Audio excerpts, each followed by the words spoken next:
2 साल मैंने बहुत ट्रेवल किया, हर तरह की मस्ती की, और मैंने अपने जो सेविंग्स तो छोड़ो, इन्वेस्टमेंट भी निकाल के सब खत्म कर दिया, एकदम जीरो। अभी अम्बानी जी ने शादी की अपने लड़के की, या अडानी हो गया, लोग ऐसा बोलते हैं कि अरे इन्होंने तो कुछ भी नहीं किया, इनके पेरेंट्स के पास ऑलरेडी इतना था। पहले 3 साल 4 साल I was terrible. I did not know first 4 years that whether or not I'll be able to do well in this field. आपने मॉन्ग मोड के बारे में सुना है? The problem with being a nice guy is that nice guys are taken for granted. absolutely. सबसे strong magnetic personality क्या है?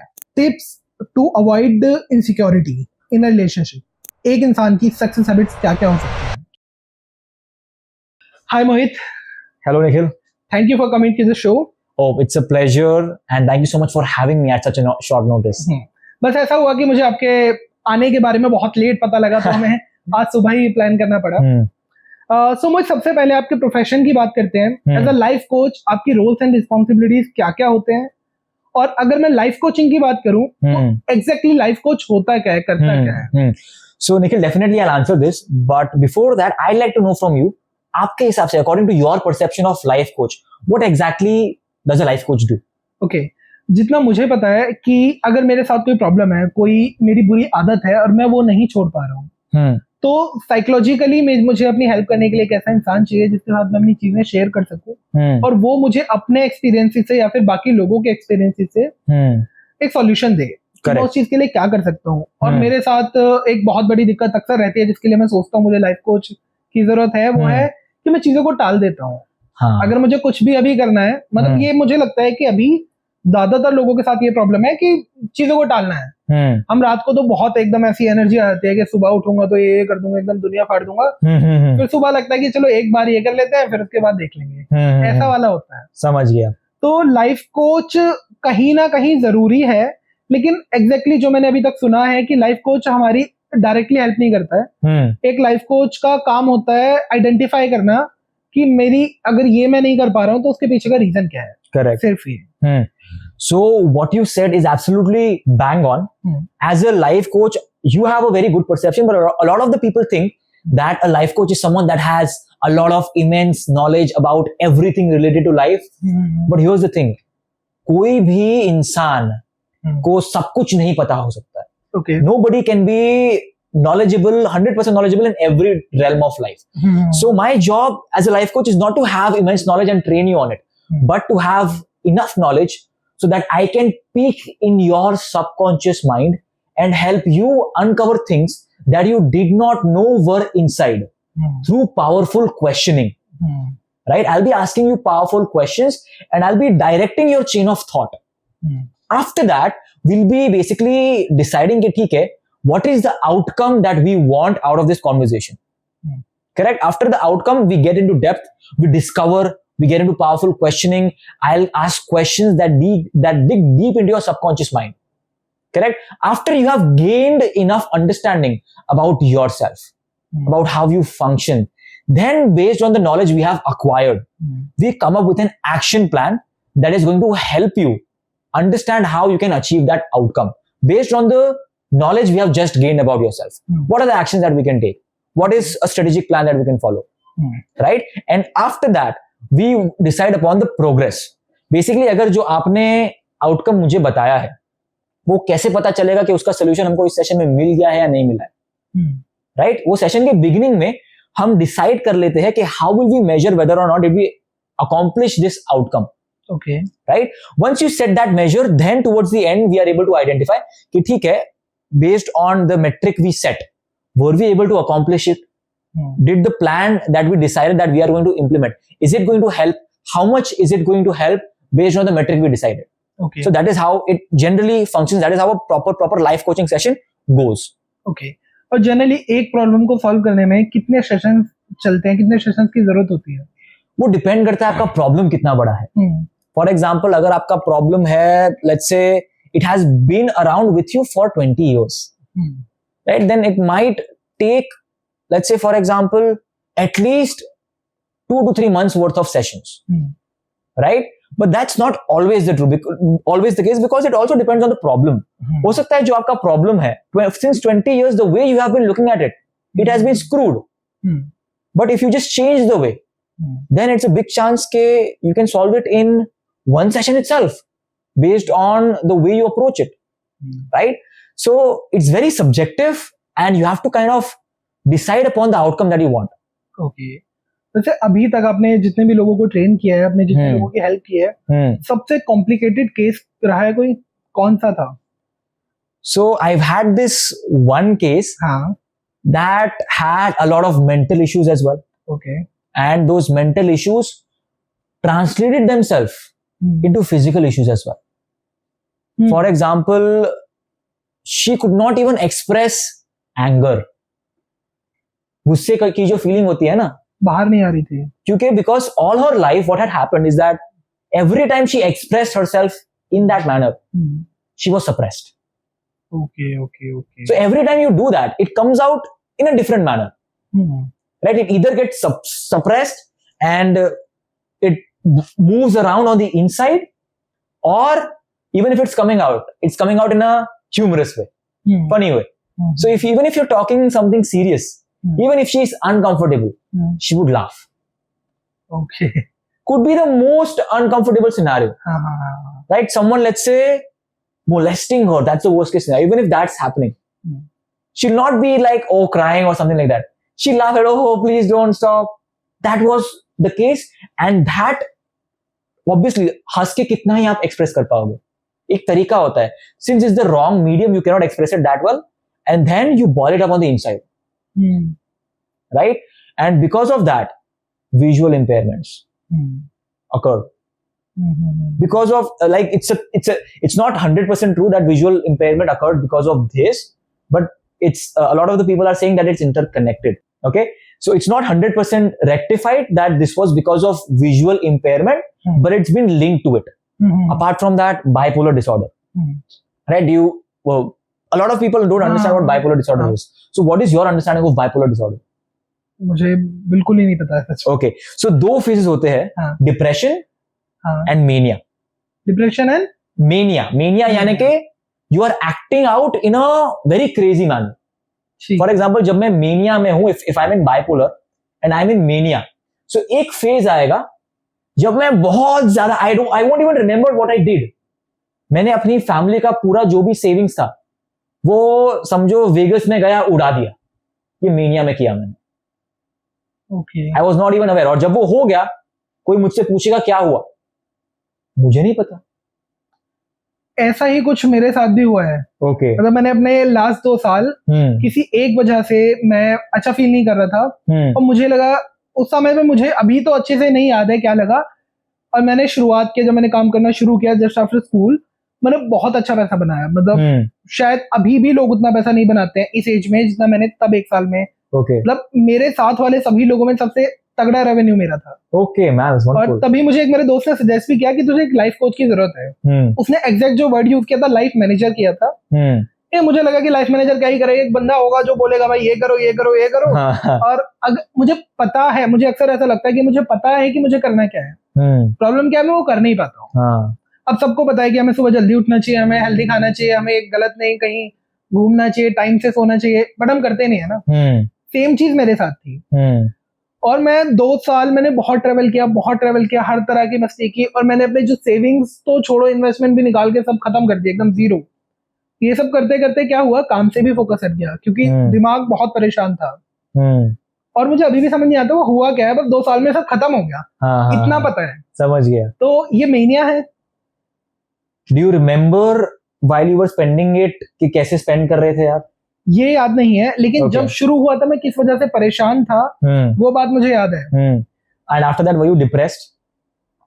मतलब डिप्रेस तो मैं एग्जैक्टली मुझे अभी भी नहीं समझ आता है कि डिप्रेशन होता क्या है, क्योंकि मैंने देखा है अभी लोग थोड़ा सा परेशान होते हैं, बोलते हूँ मैं डिप्रेस्ड हूँ. तो मुझे ऐसा लगता है कि डिप्रेशन इतनी छोटी चीज तो नहीं है, जिस इंसान को होता है बहुत ज्यादा परेशान रहता होगा.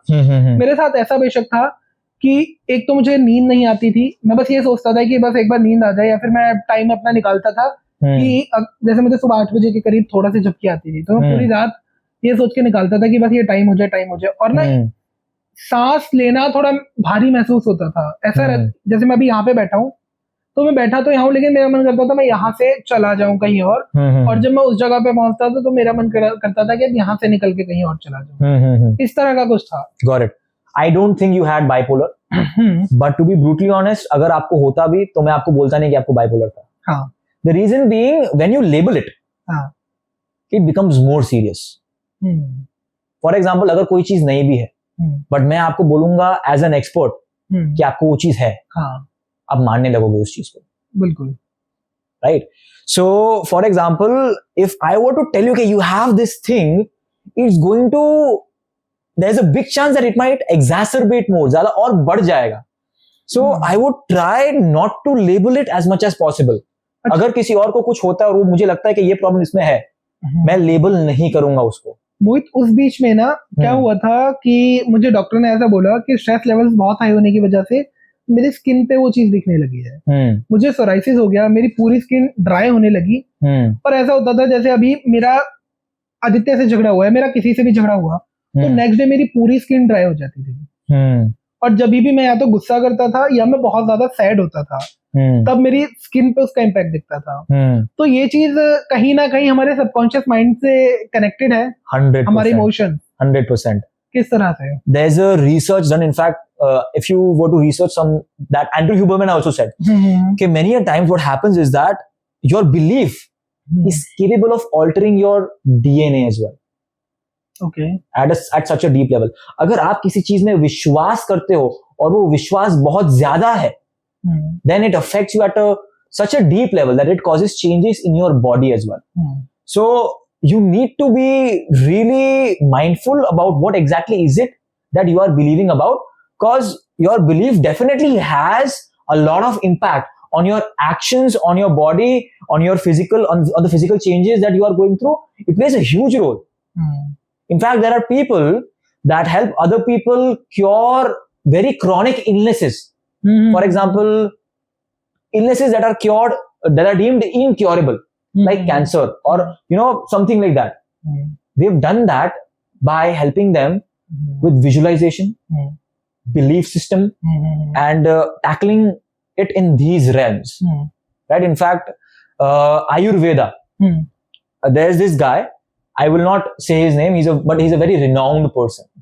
Right? He had a problem of asthma, which is deemed incurable by the Western world, by Western medicine. Allopathy, medical science. हाँ, right? But using our Indian medicinal systems, he was able to overcome it after struggling a lot.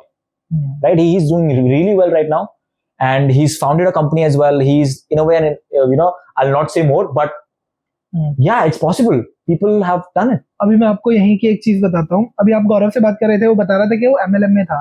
तो वहां पे उसने ना इन चीजों के बारे में बहुत अच्छी ट्रेनिंग ली है कि सबकॉन्शियस माइंड किस तरह से काम करता है। तो गौरव की मम्मी को माइग्रेन था और काफी टाइम से माइग्रेन था। तो गौरव ने क्या किया, एक दिन 5 रुपए का कलावा खरीद के और घर पे ले जाके और वो दे दिया कि मम्मी, है ना, हनुमान जी के मंदिर से लेके आए हो, वो जो बाबा है उन्होंने ये इलाज किए हैं, आप इसको बस पानी में डाल के छोड़ दो और फिर रात को पानी पी लो। उसकी मम्मी ने वो 20-25 दिन किया और डे 2 से ही बोलने लगे कि मुझे तो बड़ा अच्छा लग रहा है, मैं तो सही हो गई हूँ। और अभी 1.5 साल हो गया, उनको माइग्रेन की दिक्कत ही नहीं है। Absolutely, your belief plays such a big role when it comes to tackling your body and everything else. आपकी बॉडी भी और आपकी लाइफ भी। So people say कि यार मैंने एक बाबा जी के पास गया और मेरी चीजें ठीक हो गई, and maybe बाबा जी में कुछ था, बट आई बिलीव बाबा जी से ज्यादा आपकी वजह से, आपने जो बिलीफ था, आपने जो विश्वास उनके अंदर रखा, that plays a huge role. अगर मैं बाबा जी को ढोंगी बोल दूं, भले वो ढोंगी ना हो सकता है is a really good person, but मैं ढोंगी बोल दूं, देन उसके बाद वो दुनिया का सबसे अच्छा बाबा जी हो सकता है, बट उनकी चीजें मेरे पर काम नहीं करेगी क्योंकि मैंने मान लिया ये ढोंगी है। Right? So your belief plays a huge role. For example, I remember I saw this reel.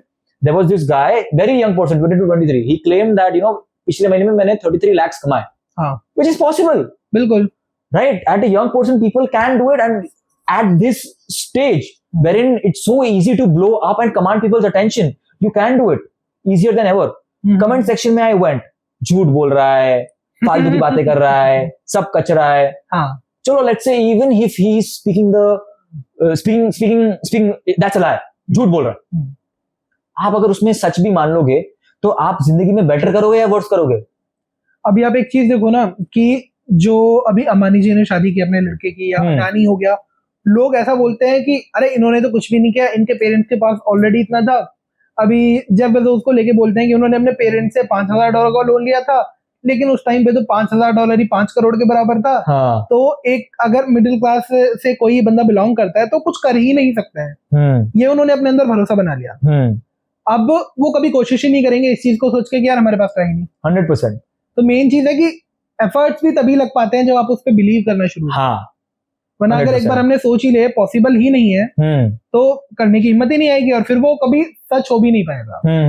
Absolutely. So in fact अभी जो आपने मुझे बोला कि पॉसिबल ही नहीं है, प्रिंसिपल्स करके किताब है by Ray Dalio. Okay. It has a equation in it, dreams plus reality plus determination equals your dream life. यानी कि जो भी आपने सपने देखे वो अगर रियलिटी के साथ अलाइंड है, it's not impossible to do it, it obeys the laws of physics and someone else has done it, right? Plus you are determined to do it, right? क्योंकि डिटर्मिनेशन के बिना कुछ नहीं है। अगर ये 3 कंपोनेंट्स है तो आपकी ड्रीम लाइफ आप पालोगे।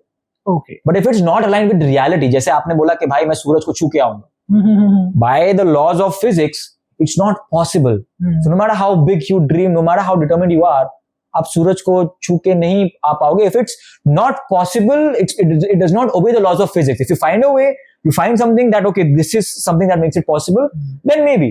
I don't know if it's possible, but I don't think it's possible. So that is what I'm saying. Temperature इतना ज्यादा है. हाँ. तो इस चीज पर हम आएंगे वापस से. हम अभी आपकी प्रोफाइल के बारे में बात करते हैं. आप एक पब्लिक स्पीकिंग कोच हैं, लाइफ कोच हैं, आप रैपो बिल्डिंग कोच हैं. तो पब्लिक स्पीकिंग के बारे में थोड़ा सा बात करते हैं. ओके. एग्जैक्टली अगर मुझे अपनी पब्लिक स्पीकिंग स्किल्स को इम्प्रूव करना है तो क्या क्या टिप्स होनी चाहिए आपके हिसाब से? सो फर्स्ट एंड फॉरमोस्ट आप पब्लिक स्पीकिंग में इम्प्रूव करें उससे पहले आपको स्पीकिंग में इम्प्रूव करना पड़ेगा. ओके.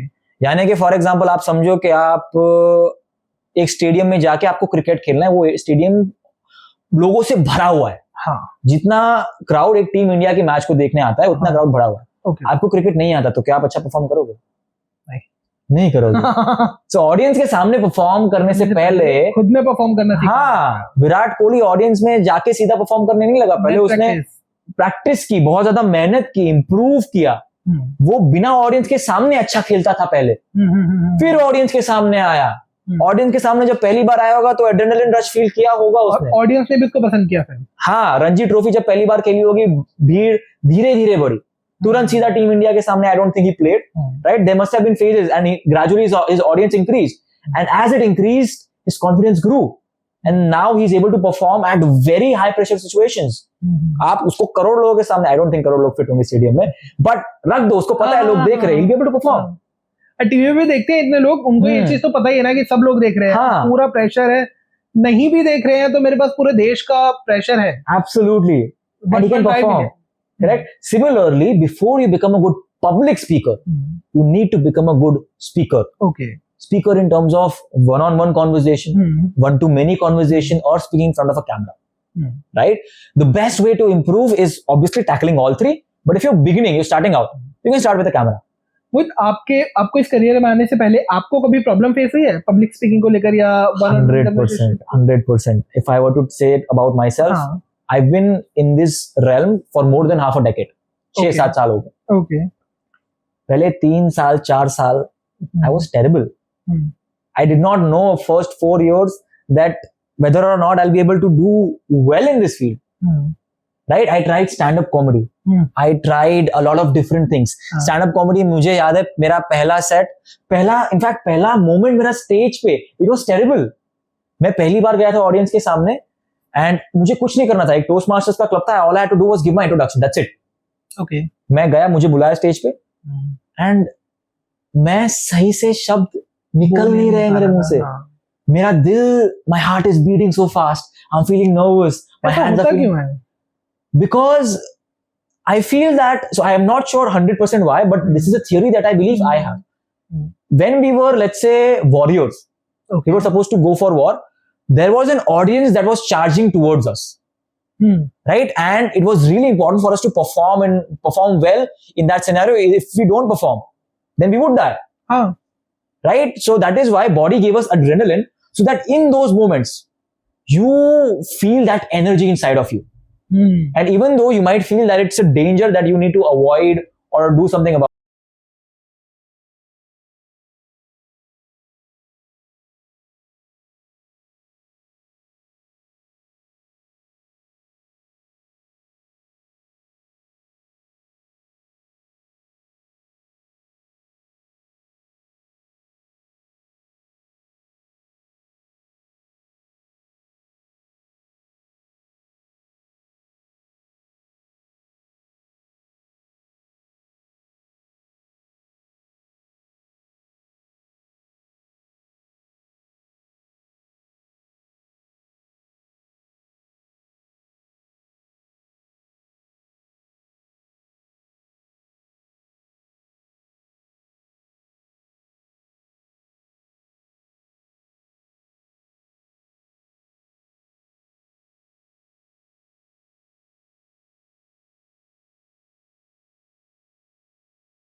भी होता है कि या तो वो इस चीज से घबराते हैं कि लोग मुझे कैसे जज करेंगे, या फिर वो इस चीज से घबराते हैं कि मैं कहीं कुछ गलत ना बोल दूं।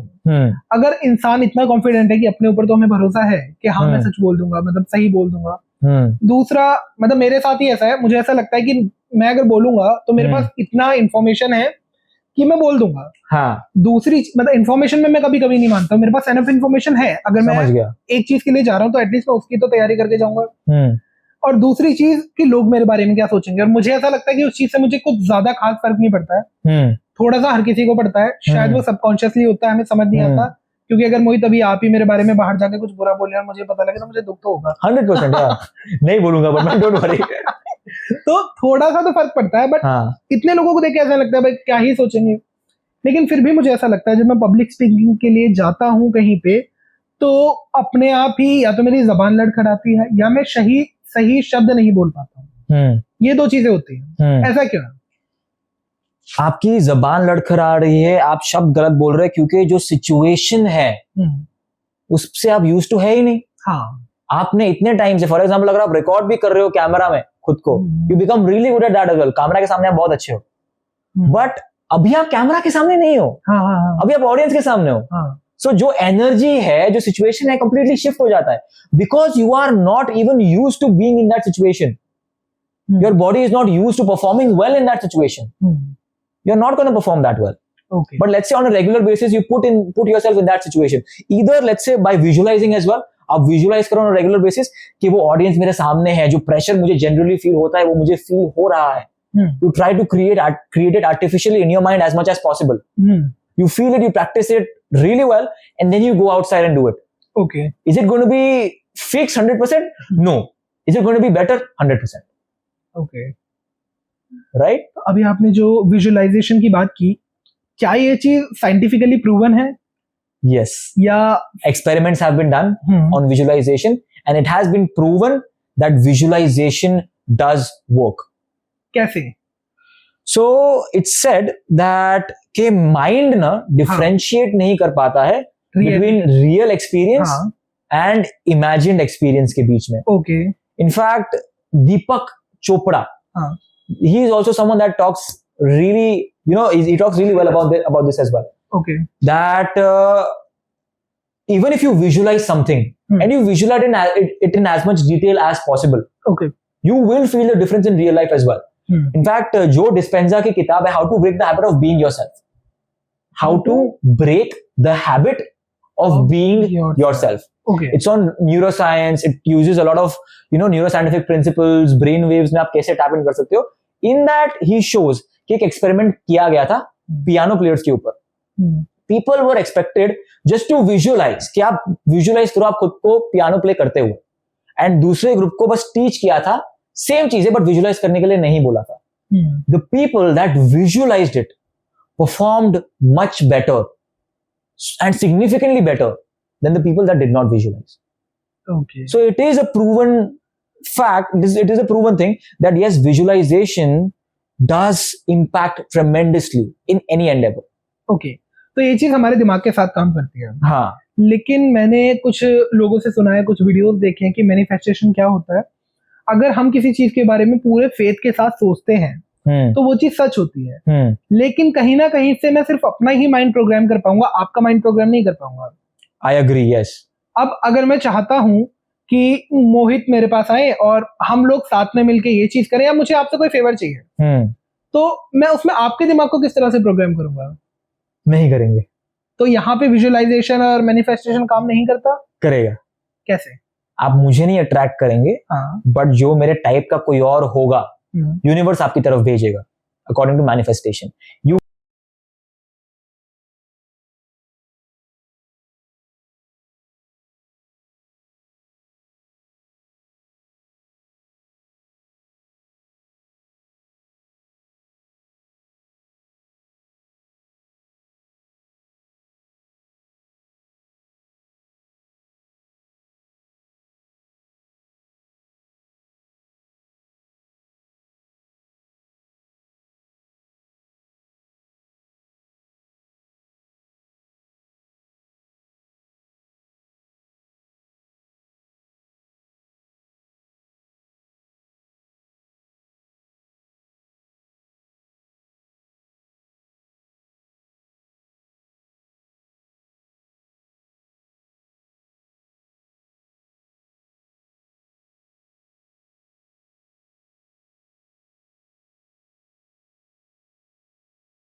on something that it really enjoys, right? It really wants. It's designed to kind of, if you have decided, yeah, ये outcome है, then you feed it on a regular basis, it is going to achieve it. मुझे ऐसा ही लगा था कि हमारा ध्यान जाता है, सिर्फ ये चीजें पहले ही होती हैं, बस हमारा कभी ध्यान नहीं जाता। अभी जैसे आज हम मैनिफेस्टेशन के बारे में बात कर रहे हैं, लाइफ कोचिंग के बारे में बात कर रहे हैं, तो हो सकता है हमको अक्सर ऐसा लगता है हमारा फोन बात सुन रहा है, लेकिन इसके अलावा एक रीजन ये भी है कि मैं सिर्फ उसी तरह के कंटेंट पे ध्यान दूं, या मैं अगर किसी से अगली बार बात कर रहा हूँ तो मैं उनसे इस बारे में बात करूं, या मैं इन चीजों को नोटिस करूं कि भाई ये तो बहुत अच्छा पब्लिक स्पीकर है, ये तो अच्छे से बात कर रहा है, इनका तो कम्युनिकेशन अच्छा है, क्योंकि आज मैंने ये नॉलेज गेन किया आपसे। तो इस तरह से होता है। Absolutely. So just to elaborate more upon the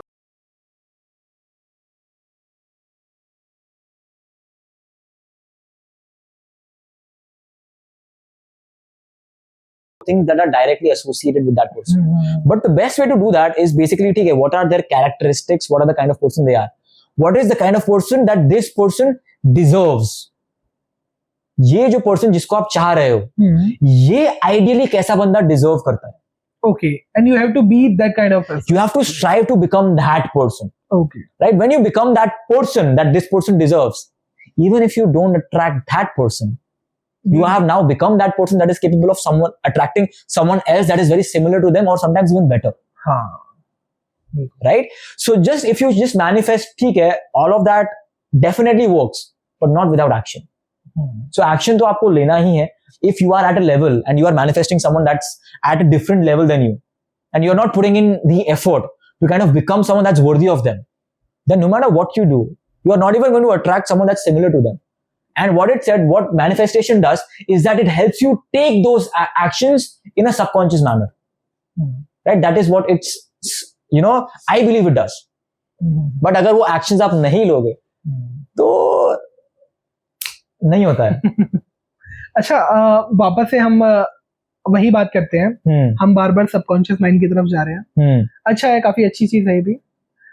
आपने एनएलपी के बारे में भी पढ़ा है। एग्जैक्टली एनएलपी है क्या? So NLP stands for Neuro Linguistic Programming. Okay. So Neuro stands for brain. Linguistic means language. Programming means programming, code लिखते हो. Okay. How can you program your mind using the language that your mind understands? Okay. For example, अब जैसे एक system, एक computer, अगर एक software application develop करना है, तो वो क्या समझता है, कुछ उसके लिए बनाना हो, तो वो कोड समझता है. राइट? हमारा दिमाग, अगर आप कोई कोड लिखेंगे इसके ऊपर कि ये कोड यूज करके आपको, तो मेरा दिमाग कोड इंटरप्रेट नहीं कर सकता, वो कोड से वो एप्लीकेशन नहीं डेवलप कर सकता है. हमारे लिए हमारा एप्लीकेशन क्या है? हमारी हैबिट्स. ओके. राइट? हमारी हैबिट्स हमारे एप्लीकेशंस है इन अ वे. राइट? एप्लीकेशन से एक टास्क अकॉम्प्लिश होता है, हमारे हैबिट से हम आउटकम्स जनरेट करते हैं, राइट? सो अब आपका काम क्या है? न्यूरल पाथवेज डेवलप करना through neuro linguistic programming that are going to help you form those habits in a more efficient manner so that you can accomplish the goals that you want. Okay. तो मोहित, कहीं ना कहीं NLP और biohacking interconnected है? In a way, I wouldn't say कि हाँ 100% interconnected है, okay. But I believe every field में कुछ concepts interrelated होते हैं. जैसे इन दोनों में क्या क्या है? For example, one way to, let's say, program your mind is also through, let's say, writing down your goals. Correct? So in a way, when you are writing down a goal in front of you, you are in a way giving your mind something to focus upon. Okay. So you could also call that a biohack for productivity. Write down your goal and you become more productive. Biohacking की exact और simplest definition क्या हो सकती है? You use protocols. Okay. That could be anything. For example, writing down a goal to consuming a substance, to, let's say, immersing yourself in something or doing some activity or the other to improve your body's performance. Okay. For example, taking an ice bath. Right? Ice bath से क्या होता है?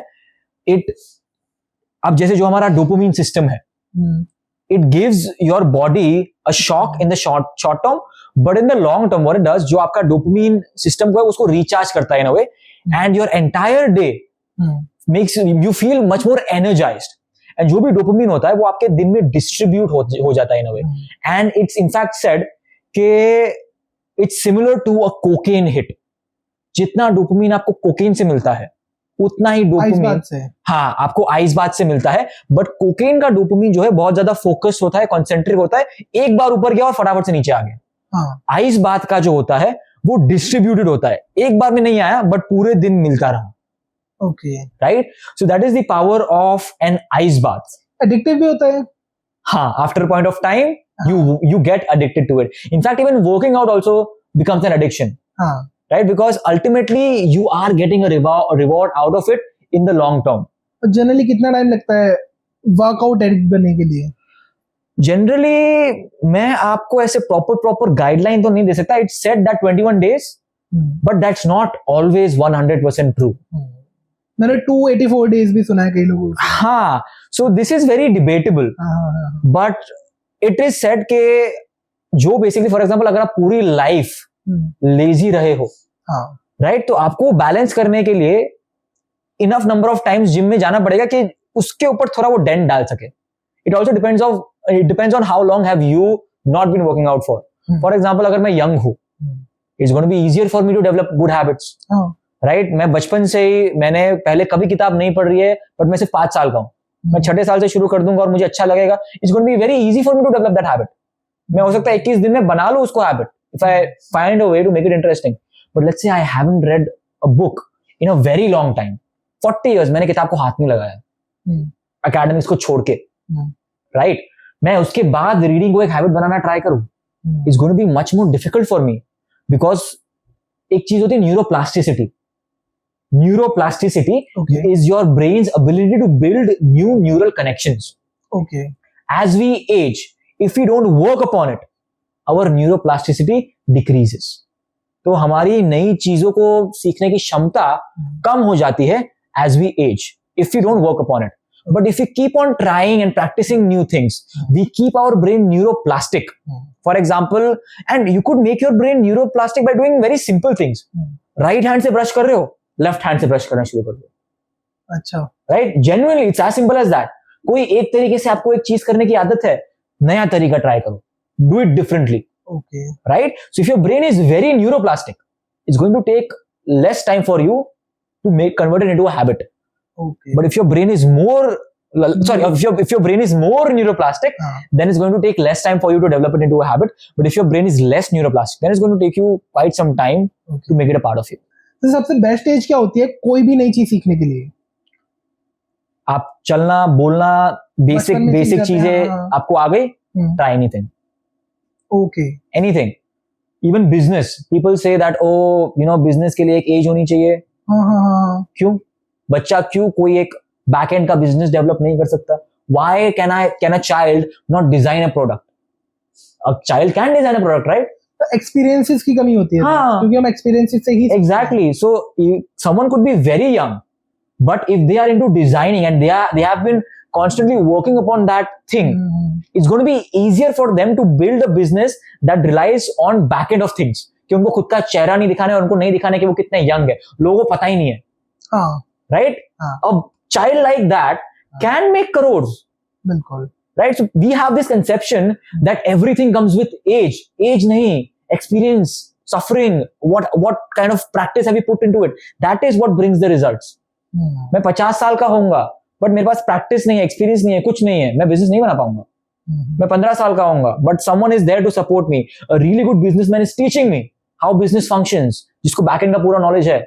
I can do it by 17, 18. और शायद इसीलिए हमारा surrounding भी बहुत ज्यादा मैटर करता है. 100%. कि हम किस तरह के लोगों के साथ रहते हैं. करेक्ट. क्योंकि कहीं ना कहीं हम उस तरह का महसूस करने लग जाते हैं, उनके जैसे बनने की कोशिश करते हैं और सबकॉन्शियसली हम बन भी जाते हैं, हमें पता भी नहीं लगता. क्योंकि मैंने जो मेरे साथ हुआ है, मैं बहुत ज्यादा स्मार्ट नहीं था, मैं बहुत ज्यादा मेरे पास नॉलेज नहीं थी, शायद मुझे कुछ भी नहीं आता था, और अभी भी ऐसा नहीं है कि बहुत कुछ आता है.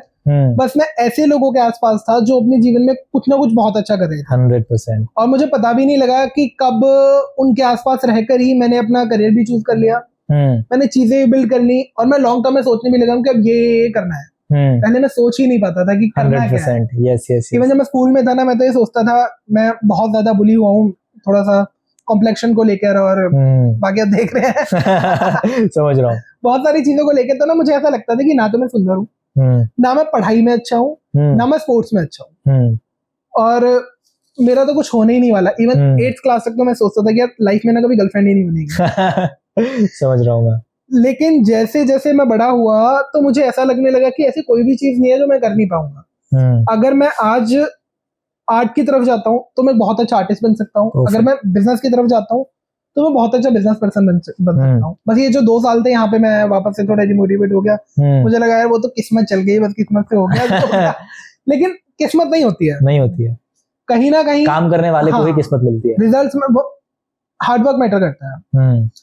अच्छा, तो आपके हिसाब से ऐसी कोई चीज है जो आप जिसमें पहले बहुत अच्छे थे लेकिन अब आपने वो प्रैक्टिस करना छोड़ दिया, तो अब वो स्किल्स नहीं रहे हैं? बास्केटबॉल. अगर अब खेलने जाओगे तो उतना बेहतर नहीं खेलता होगा? नहीं. मैं अपने पीक पे 8th 9th स्टैंडर्ड में था. मैं जब 8th 9th में था, मैं अंडर 19 13 साल का था, अंडर 19 भी खिलाया मुझे coach. I was that good. क्योंकि उस टाइम पे मेरा स्किल सेट था. I was as quick as a lightning bolt. Right. I was that quick. मेरे को इतना ज्यादा कॉन्फिडेंस था, जो मेरा कॉन्फिडेंस था सारा उसमें से आता था. Every piece of confidence that I had back then, every bit of confidence that I had, it came from basketball. Right? But फिर क्या हुआ? My dad was like, नहीं करना है, engineering करनी है ultimately.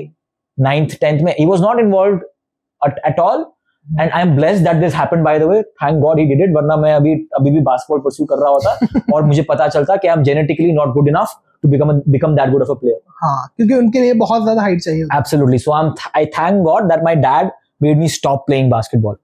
Right? In the long term, it turned out really well. But in the short term, it affected me very negatively. जो भी मेरा confidence था, लूज हो गया, चला गया. जैसे अभी आपने mention किया कि वो 2 साल आपका अच्छा चला, but फिर कुछ काफी अच्छा चल रहा था, फिर वो फेज आ गया एंड वो नहीं हो रहा था, एंड यू फेल्ट कि यार ये लग से हो गया, और वो कॉन्फिडेंस चला गया. सेम मेरे साथ हुआ. जो कॉन्फिडेंस मेरे अंदर भर के भरा हुआ था, गायब हो गया. I started feeling miserable, and हर चीज में अफेक्ट हुआ. I was very upset. मैं छुप के खेलने जाता था उसके बाद भी, right, 9th 10th में. बट मेरे वैल्यूज कैसे है कि मेरा एक वैल्यू है ट्रूथफुलनेस. अगर मैं सच्चाई के साथ वो चीज नहीं कर रहा हूँ ना, तो मैं वो परफॉर्मेंस मेरा हैम्पर होगा. अगर मैं झूठ बोल के कहीं पे गया हूँ बास्केटबॉल खेलने या कहीं पे भी, तो मैं बेस्ट तरीके से नहीं खेल पाऊंगा. और इस चीज में ऐसा भी लगता है ना कि अगर खुल के बोल ही नहीं सकते हैं तो मजा ही क्या है. हाँ. So that impacted my game negatively as well, and I started playing in a way that was terrible, that was bad. So अच्छे प्लेयर थे, क्योंकि मेरे पापा ने मुझे अलाउ नहीं किया और उन्होंने बोला कि तुझे ये चीज नहीं करनी है, वो खराब हो गई मेरी गेम. So उसके बाद टू एंड फ्रो हुआ, अप एंड डाउन हुआ. कभी मैं कॉलेज में जब मैं गया तो मेरे पास फुल फ्रीडम था. तब मैं वापस से एक लेवल पे बहुत अच्छा खेलने लगा. I was really good at shooting 3-pointers and driving in. I was really good at dribbling the ball. But उसके बाद फिर मेरी प्रायोरिटीज बदल गई. प्रायोरिटीज बहुत मैटर करता है. हाँ, correct. And even now if I play, I am not bad, but I am not the best at playing it. That's it. Okay.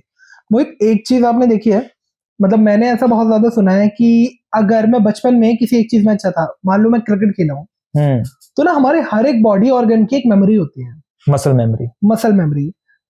सो अगर मैं वो चीज आज से 10 साल बाद भी करने जाऊंगा और एक इंसान जिसने वो चीज सिर्फ 2 महीना 3 महीना किया, तो मैं उससे काफी बेटर परफॉर्म कर सकता हूँ. Yeah. So that is true to a very good extent, depending on how long have you left it. For example, अगर कोई बॉडी बिल्डर है जिसने बहुत अच्छी बॉडी बिल्ड की, करेक्ट, लेट्स से बिना स्टेरॉइड्स की है, let's not involve medicines into this. So and बिना स्टेरॉइड्स के उसने बहुत अच्छी बॉडी बनाई, बट उसके बाद let's say he moved away from it, he at a lot and he stopped working out, उनका मसल काफी डिप्लीट हो गया.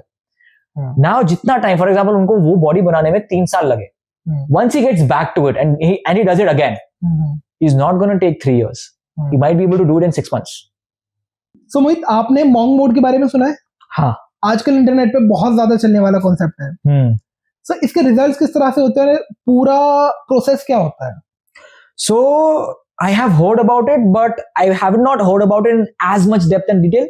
I think मैंने ईमान गजी का एक रील देखा था. हाँ, and उसके अंदर he talks about monk mode, wherein you meditate for 15-20 minutes, and then you work out for let's say 30 minutes or 45 minutes, and then you don't consume anything that is, let's say, is any form of junk food or junk content. आप distract नहीं होते हो, and you are completely focused towards your goal.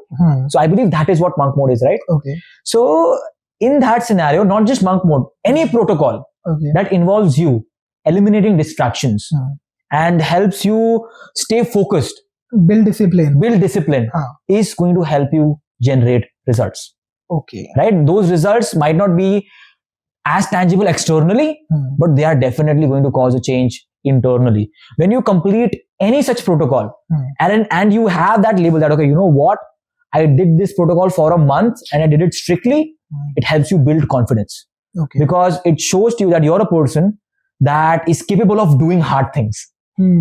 So एक confidence तो build होता ही होता है, and definitely monk mode से फर्क पड़ता ही पड़ता है. तो वही, तभी हमने जितनी भी बातें की हैं वो कहीं ना कहीं हमने एक अच्छी पर्सनैलिटी बनने के बारे में की है. चाहे वो पब्लिक स्पीकिंग की हो, चाहे वो एनएलपी से रिलेटेड हो, चाहे सबकॉन्शियस माइंड से हो. तो आपके अकॉर्डिंग सबसे स्ट्रॉन्ग मैग्नेटिक पर्सनैलिटी क्या है? ओके. हाँ, मैं अगर आपसे पूछूं आपके दिमाग में सबसे स्ट्रॉन्ग मैग्नेटिक पर्सनैलिटी क्या है इंडिया में, who comes to your mind? कुछ लोग, लाइक अभी हमने बात की थी शाहरुख खान, देन महेंद्र सिंह धोनी, नरेंद्र मोदी. शायद नरेंद्र मोदी से ज्यादा तो कोई भी नहीं है इस टाइम. बट अगर हम करिश्मा की बात करें ना, सबसे पहले शाहरुख खान दिमाग में आता है. बिल्कुल, अभी मैंने सबसे पहला नाम 100%. Now Narendra Modi is definitely super powerful. बिल्कुल. Right? I mean, and he focuses on everything. I know this because I also have a firm that deals with image consulting. So from his dressing to his body language to the way Narendra Modi communicates, all of it.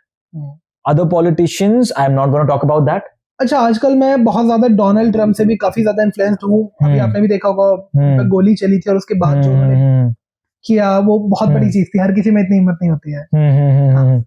So even Donald Trump, he has a very strong personality, right? If you observe, then he'll dominate in some way or the other in terms of conversation as well and in terms of body language as well. For example, if कोई handshake करते हैं, he will decide when we are going to stop having that handshake.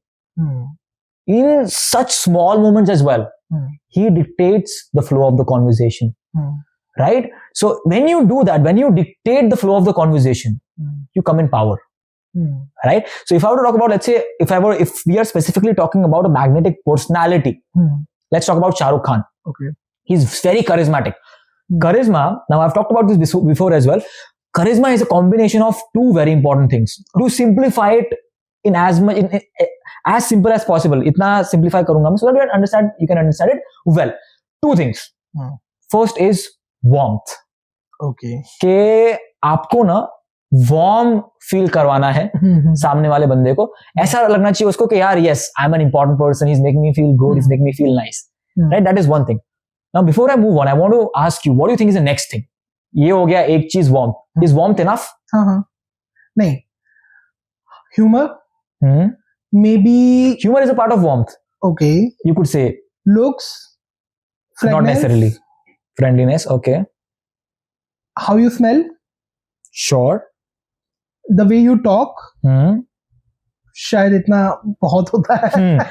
No, definitely. So what you did talk about is external, let's say perfume and वो सब grooming, definitely that's a part of externalities. उसके बारे में उतना बात नहीं करूँगा. Communication, sure, 100%. Right? So the first part is warmth, कि हाँ आप एकदम ऐसे सामने वाले बंदे को अच्छा फील कराओ, warm फील कराओ. Second thing is competence. मतलब काबिलियत. Okay. Right? For example, मैं बहुत अच्छा इंसान हूँ, बहुत warm हूँ, सब बहुत अच्छे से ट्रीट करता हूँ, बट मेरे में कुछ कॉम्पिटेंस नहीं है, कुछ काबिलियत नहीं है. Will people value my warmth?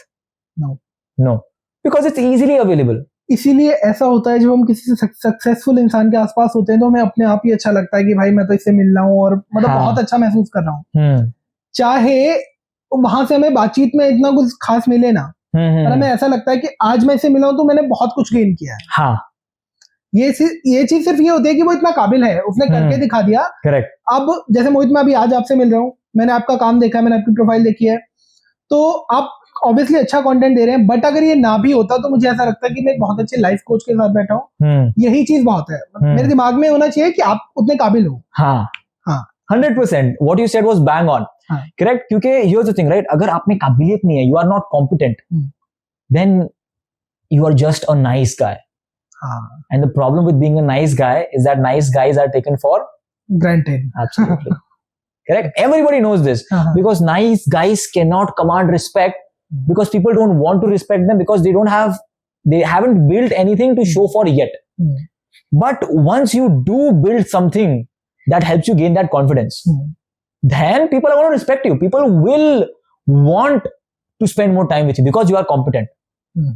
Correct? Because you are competent, people will value your warmth. Without being competent, if you're being warm, for example, let's say if I'm a nice guy, I can't defend myself, but I'm a nice guy. So I have to be a nice guy if I can't defend myself. If I'm a, let's say I'm an arrogant person and I can't defend myself, लोग तो मुझे खा जाएंगे, मार देंगे. Right? So it's not, let's say I'm not doing it because I want to or I can. I'm doing it because it's a necessity. इसके बिना मैं जिंदा नहीं रहूंगा और मेरी life बिगड़ेगी. But if I am completely capable of defending myself, I'm very strong, muscular, even then I'm warm. Then my niceness is valued. कि यार ये इतना strong है, इतना काबिल है, इसको ये सब करने की जरूरत नहीं है, इतना अच्छे से जो ये ट्रीट कर रहा है वो जरूरत नहीं है, फिर भी ये कर रहा है. Right? So when you don't have to, but you still are warm. So that is something that helps you gain that charisma. आपने एक चीज देखी है, रिलेशनशिप्स में कुछ ऐसे लोग जो सिर्फ ओबेइंग लोग होते हैं कि आप मुझे एक ऑर्डर दो, मैं उसका पालन करूंगा. ऐसे लोगों के मुकाबले में जो बहुत ज्यादा डोमिनेटिंग और कमांडिंग लोग होते हैं, उनका रिलेशनशिप उतना अच्छा नहीं चलता है. जबकि जो लोग सामने से अपने हिसाब से चीजों को चलाते हैं, उनका रिलेशनशिप उनके हिसाब से बहुत अच्छा चलता है. ये चीज सबकॉन्शियसली कैसे काम करती है, हमारे दिमाग के साथ कैसे काम करती है? So we have different attachment styles. Okay. One is anxious. Right? Anxious लोगों का क्या होता है? People call them that they are very clingy. उनको पूरा टाइम अपने पार्टनर के साथ रहना होता है, पूरा टाइम वैलिडेशन चाहिए होता है, पूरा time they want to stay with their partner. And when their partner is not there, they are somewhere or the other they feel they want that partner. वो चीट तो नहीं कर रहा है, वो ये तो नहीं कर रहा है, वो वैसे एंग्शियसली सोच में पड़ जाते हैं, इनसिक्योर फील करते हैं. Right? That is one attachment style. Another attachment style is avoidant, जहां पे मैं डेलिबरेटली जितना हो सके उतना अवॉइड करूंगा. मैं बोलूंगा कि मुझे ये काम है, मुझे वो काम है, मैं कंप्लीटली बिजी रहूंगा, जबकि मैं चीजों को प्रायोरिटाइज करके आपके साथ टाइम स्पेंड कर सकता हूँ. इवन देन, और ये ऑब्वियस होता है कि अगर हमें किसी के साथ टाइम स्पेंड करना है तो कितना भी बिजी इंसान हो वो समय निकाल लेता है, अगर आपको जेन्युइनली करना है तो. हाँ. Right? So that is one thing. And दिक्कत क्या है कि एंग्शियस पर्सन अवॉइडेंट को ही अट्रैक्ट करता है. राइट? अगर आप एंग्शियस पर्सन हो तो आप रिलेशनशिप में लॉन्ग टर्म में रहोगे ही इसके साथ, फॉर सम रीजन और द अदर, करेक्ट. फिर तीसरा अटैचमेंट स्टाइल होता है जो कंप्लीटली सिक्योर होता है. Okay. Not anxious, not avoidant, completely secure, completely in the middle. Right? They don't feel insecure. They don't think my partner is cheating on me or anything like that. They communicate really well. They are completely calm. They don't avoid. They genuinely make time as well and believe in doing quality things for each other. Understand their love languages. So all of this happens when you understand that, okay, yes, you are secure and you trust the other person as well. Okay. Correct? So Mohit, according to you, as a life coach, what are the tips to avoid the insecurity in a relationship? So basically, you have to work upon your flaws in a conscious manner. कि जैसे for example आपको पता है कि ये चीज आप ये हो, तो अभी आपको इससे बाहर निकलने का ट्राई करना है by consciously understanding that okay, this is something that I am doing. How can I avoid it? And the way to do this is for example, अगर आप anxious person हो, तो भी आपको secure person कोई ढूंढना पड़ेगा and उसके साथ आपको ट्राई करना पड़ेगा उसके साथ रहने का. And what that secure person is going to do is that person is going to communicate well with you. And he or she is going to affirm you that, listen, I understand that you feel okay, I'm going to do this or I'm going to do that. I promise you nothing like that is going to happen. Okay? I just need to be away for some time and I'll get back to you after XYZ time. And then that secure person, because he's not avoided, he will get back to that person in some way or the other. When that happens on a regular basis, the anxious person is going to start becoming more secure. Okay? And anxious के लिए भी, for example, अगर कोई anxious person है जो बोल रहा है कि हाँ मैं टाइम निकालता हूँ, secure person now is going to tell them that, listen, you say this on a regular basis, but you don't follow through. Right? And if you don't have time for this, then let's not do it. And वो बताएंगे that I really like you, right? They'll say good qualities about them, but this is not okay. Okay. When you say it in this manner, they'll understand and they'll feel that yes, whatever they are doing, that's not right. And they'll come back to the secure person. It's going to take some time, but eventually, basically the foundation is good communication. And once you understand that and you move towards that secure style, then things even out and it works out well. Okay. तो आपने एक book पढ़ी है success habits, आपने सुना होगा. Success habits मैंने अभी तक नहीं पढ़ी, बट प्लीज गो ऑन. हाँ, तो आपके according as a life coach एक इंसान की सक्सेस हैबिट्स क्या क्या हो सकती हैं? Well, that depends on what you mean by success. Okay. So if I were to ask you, are you talking about monetary success? What kind of success are you talking about? Health, wealth, relationships, and career. Okay. So in terms of health, obviously working out, eating healthy.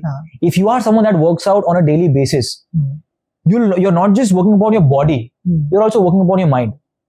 Correct? Because mindset is something that is built, it becomes stronger when you work out. So ये सिर्फ workout के ऊपर नहीं, अगर आप कोई business भी कर रहे हो, if you have a strong mindset that you have built through working out, it's applicable in business as well. Correct? You just need to approach it with the same confidence that you are approaching it with gym. Correct? For example, अब gym में क्या होता है, आप अच्छे बने क्यों? Because you worked out on a regular basis, you saw some results, and वो results देख के आप खुश हो, आपको लोगों ने भी appreciate किया कि हाँ फर्क है, and you continue. Similarly, if you're doing business में भी same चाहिए. आप कुछ कर रहे हो, आपको थोड़ा कुछ ना कुछ result, even if it's in the smallest form, वो आपको दिखता है और आजू बाजू के लोग भी आपको बोलते हैं, फिर मोटिवेशन भी आता है. हाँ, फिर मोटिवेशन भी आता है, and you have built a strong mindset as well, then you're going to work better in terms of business as well. Right? So that is one thing, working out. It affects both of these areas, right? Business as well as working out, health. Apart from working out, I feel journaling, structuring your thoughts. Journaling, लिखना, और लिखने से बहुत अच्छा result आता है. लोग ये क्यों बोलते हैं, जबकि अगर विजुअलाइजेशन की ही बात है या मैनिफेस्टेशन की बात है, तो सोच के वो रिजल्ट क्यों नहीं आता? जब आप विजुअलाइज कर रहे हो तो गोल आपके पास सिर्फ तब है. ओके. राइट? बट अगर आप वो लिख भी रहे हो, राइट, तो क्या हो रहा है कि वो गोल आपके सामने है. It becomes more tangible. So you have moved from action to from thought you move from thought to action when you write it. अगर आप विजुलाइज करो तो ठीक है, अभी तो आप सिर्फ अंदर हो, बट विजुलाइज के बाद as soon as you took that one step you started taking action towards it, कि आपने डिसाइड कर लिया कि इसके ऊपर वो है. So you accept कि ठीक है, अभी बस सोचा नहीं है, अभी ये करना है, लिख लिया है मैंने. So that as a result helps you move towards it in a faster manner. So when you structure it and when you just on a regular basis pour out your thoughts, it helps you gain clarity. It helps you understand yourself. And when you understand yourself, you understand your strengths. Okay. You understand your weaknesses. And it's really important for you to understand your own strengths and your own weaknesses in order to do a business, in order to, manage a team, everything. और ये चीज हम identify किस तरह से कर सकते हैं? क्या चीज? अपनी वीकनेस एंड स्ट्रेंथ. So, क्योंकि बहुत बार ऐसा होता है कि हमें पता ही नहीं होता है कि मेरे अंदर असल कमी क्या है. और ऐसा होता है जब हम शुरुआती दौर पर होते हैं, हमें चीजों के बारे में उतना नहीं पता होता, उतने एक्सपीरियंसेस नहीं होते हैं, तो या तो हम सेम वही किस्मत पे चीजें छोड़ देते हैं या किसी और को इल्जाम लगाने लगते हैं. तो ये कैसे पता किया जाए कि हमारे अंदर हमारी वीकनेस और स्ट्रेंथ क्या क्या है? Correct. So there are multiple things you can do. One of them is you take tests. personality test, strength tests, DISC test. So DISC is basically for your communication style. Okay. तो आपको पता चल जाएगा कि आपका communication style क्या है. Generally 4 में से एक होगा. एक होता है डायरेक्ट कम्युनिकेटर. Okay. तो आप as a direct communicator you are goal oriented and people oriented. तो अगर कोई भी गोल अकॉम्प्लिश करना होगा, so you are capable of being a very good leader if you have a direct communicating style in terms of tackling that goal. Correct. तो goal की तरफ हो सकता है आप कभी गुस्सा हो जाओ, कभी ये सब चीजें हो, but ultimately everything that you are doing is going to help you accomplish that goal. Second is people oriented and active. So this is the I type of communication style, influential. इसमें आप लोगों को influence बहुत अच्छे से कर सकते हो. So if you have this type of style you can become a really good influencer. You can communicate well with people, right? You can inspire people, correct? तीसरा होता है ना, आई लोगों क्या होता है, पीपल को लुभाना अच्छा लगता है और वो स्टारलाइट में होना अच्छा लगता है. फिर होता है S type of people. So these people are very good listeners, right? They are people oriented and they are passive. So they are really good at, let's say, being a good therapist और being a good, let's say, in a way, life coach, or someone that you just want to talk to understand yourself and just to vent out. So these are the kind of people that can do that. And the fourth part is the C, that is comprehensive. So they'll understand everything in detail and they are really good at carrying out tasks.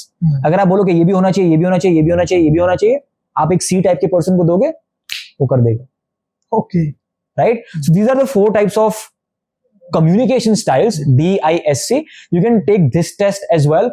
So कोई भी अगर आप for example test भी लेते हो, वो 100% accurate नहीं होता है, क्योंकि वो टेस्ट आपके दिमाग के अंदर झांक नहीं रहा है, आप इनपुट दे रहे हो सकता है आपके इनपुट में कुछ आपको ना पता खुद के बारे में और आप वो दो. या फिर कई बार इंसान होता है ना, कंफ्यूज होता है कि अगर कोई ऐसी चीज होती है तो इंसान सोचता है इतना तो मैं बुरा नहीं हूं. हाँ, उसको तो यहाँ पे ले कर दे. Right. So there is going to be some variability, but that does not mean that you can not rely on them. You can definitely rely on them and they are going to give you a good outcome, but don't assume that to be the truth. और एक चीज और होती है, ऐसे test में ना हम कई बार रेडी नहीं होते हैं एक्सेप्ट करने के लिए अपनी खामियों को. हाँ, correct. Many a times this happens as well. So that bias is there, but it's still going to give you a good result. Apart from that, जो personality 16 personalities test है, you can do that as well.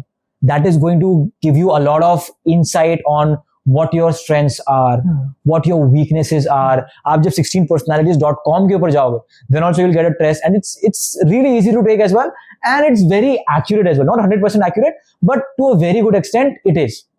Correct. उसके सिवाय you can do the hi-fi test as well.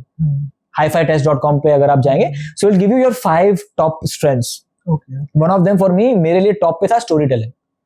Right. So it does say give you a good result. So you can do that as well, and you'll be able to understand what are some of your strengths. Apart from that, you can also ask the people around you.